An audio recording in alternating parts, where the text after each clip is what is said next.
They're saying about stories we're working on. Alexi, let me start with you. What you got?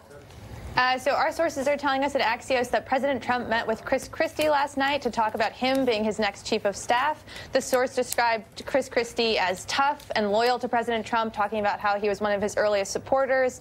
And it looks like they are forming a pretty solid relationship to sort of fill that next role. Interesting. I'll tell you, my colleague Peter Alexander says that according to a source familiar with that meeting, Christie did meet with the president late yesterday, Jeremy. Intriguing stuff on this.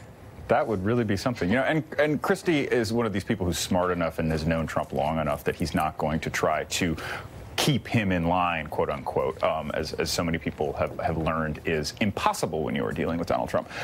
What I'm hearing is that actually, Hallie, some of the chaos around the president lately is impacting this chief of staff search. I mean, it is normally, under normal circumstances, which I know is relative for a Trump administration. What does that even mean, dude? You would have people wary of taking this job.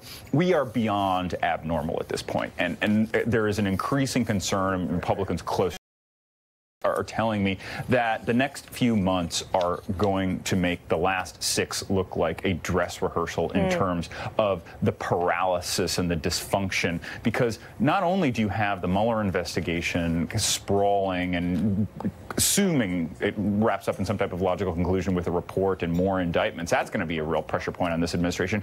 You're a month away from the Democrats in Congress having subpoena power. Right. Not only that, but just legislative headache one after another with this White House. Hallie, the president, the Republicans I'm talking to are more and more concerned he's going to be even more erratic and unpredictable. Jeremy Peters and Alexi McCammon, thanks both for hanging out during